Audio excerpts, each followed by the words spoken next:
This is Whisper from History, where forgotten voices rise again.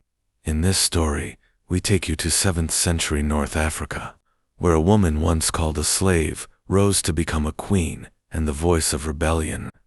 This is Dihya, remembered as al-Kahina, the woman who defied the might of an empire. Listen as the full story unfolds. They called her a slave, a woman bought, owned, and discarded as if she were nothing more than property. But history would not remember her as a servant.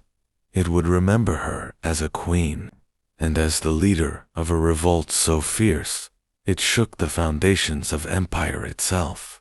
In the heart of North Africa, across the vast deserts and the mountains where caravans crept like ants across the horizon, there lived the Berber tribes, fierce, independent, and endlessly proud. They had endured centuries of foreign rule, Phoenicians, Romans, Byzantines. But by the 7th century, another storm approached from the east, the Arab-Muslim armies sweeping across the deserts, expanding an empire that stretched from Arabia into the Mediterranean. It was during this crucible of conquest that a woman arose. Her name was Dihya, though later the Arabs would call her al-Kahina, the Sorceress Queen. Some whispered that she could see the future, that she read omens in the wind and smoke. Others said she was simply a strategist beyond her time. Whatever the truth, one fact remains. She transformed from a captive to the most feared leader of her people. Dihya's origins remain shrouded in fragments.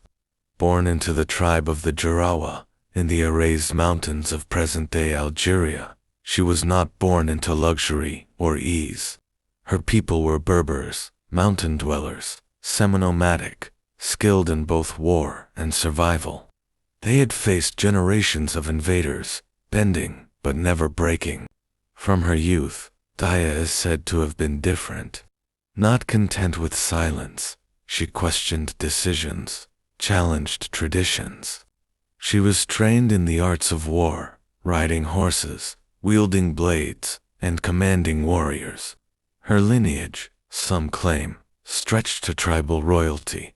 Others insist she was a slave in her youth, a girl taken as spoils of war who rose through sheer brilliance. Perhaps both are true, a contradiction, a paradox, a woman who lived in two worlds. But what is certain is this: by the late 7th century, when Arab armies pushed deeper into North Africa, Dihya had become the undisputed leader of her people. She was more than a tribal chieftain. She was a queen, chosen not only for her bloodline, but for her courage. The Arab expansion, under the Umayyad Caliphate, was relentless. Led by generals like Utbah ibn Nafi, they carved their path across deserts, establishing Karawang in Tunisia as a base of power. Their ambition was vast, the conquest of the Maghrib, the lands of the far west, stretching all the way to the Atlantic. The Berbers resisted fiercely, but the Arab armies were disciplined, organized, and driven by faith and empire. Villages fell, tribes submitted. The world seemed destined to bow before Damascus, and yet, in the mountains, the Berbers found their rallying cry in Dihya. She united tribes that had long quarreled with one another. Men who had fought as rivals now rode together under her command. It was not easy. Unity among Berbers was rare, but Dihya's presence was magnetic. She was not only a queen. To some, she was a prophetess, one who saw visions of what was to come. The confrontation was inevitable. Around the year 698, Utbah ibn Nafi and his forces marched deeper into Berber lands. His army was formidable, his reputation terrifying. He had crossed North Africa with audacity, reaching even the Atlantic Ocean. But he underestimated the resolve of the mountains. Dihya led her warriors into battle, and what followed would become legend. On the plains near the Erased Mountains, the two forces clashed. Dust rose, horses screamed, steel rang. The Berbers fought with desperate fury, ambushing, surrounding, and cutting down the invaders. In the chaos, Uqba ibn Nafi himself was slain. The conqueror who had dreamed of an empire from ocean to desert lay dead on Berber soil. The Arabs, stunned, retreated, and Dihya stood victorious. But victory came with a question. What now? For the first time, the Arab advance had been halted. Entire garrisons withdrew. For a fleeting moment, North Africa was free. Dihya became not just a queen of one tribe, but the ruler of a vast region. Tribes that had resisted her now swore allegiance. She had defeated one of the greatest generals of the age. The mountains, the deserts, the plains, all bowed to her will. Yet, her new empire rested on fragile ground. She knew the Arabs would not accept defeat. They would return, stronger, in greater numbers. The Umayyads did not forgive, and so Dihya faced a dilemma. How could her people resist the might of an empire that never ceased its march? Some say she turned to scorched earth. She ordered villages, fields, and crops destroyed. If the Arabs wished to march westward, let them find nothing but ash and hunger. Her strategy was ruthless, but in her eyes, it was survival. Others questioned her choices. Some tribes began to waver. Unity, so difficult to forge, threatened to unravel. But Dihya was unyielding. Her vision of freedom demanded sacrifice, and she believed her people could endure hardship better than invaders could. For a few years, it worked. The Arab armies hesitated, regrouping further east. North Africa remained in the hands of the Berber. But how long could this fragile independence last? By the early 700s, the tide shifted once again. A new Arab general, Hassan ibn al-Nu'man, was sent to reclaim the Maghreb. He was cautious, determined, and unlike Uqba, he had learned from past mistakes. His armies were vast, his strategies patient. When he advanced westward, Dihya rode out once more.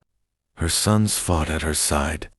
The final confrontation took place in the Arrays, the very mountains that had given her strength. The battle was brutal. Outnumbered, the Berbers resisted with fury, but the weight of empire bore down. Slowly, inevitably, the tide turned. And then came the choice that revealed not only Dihya's courage, but her humanity. Knowing defeat was near, she called her sons to her. She looked into their eyes and saw the future. "Do not die with me," she is said to have told them. "Live by joining them." It was an extraordinary command. She urged her children to join the Arabs, to survive by blending into the empire that sought her destruction. She knew her rebellion would end with her blood, but her people's survival required something different: adaptation, even submission. And so, as her warriors fell around her, Dihya made her stand. On the battlefield, the queen of the Berbers fought until the end. Some say she was cut down in combat, sword in hand. Others claim she was captured and executed. In either case, the result was the same. The revolt of the slave queen was over, but her death did not erase her.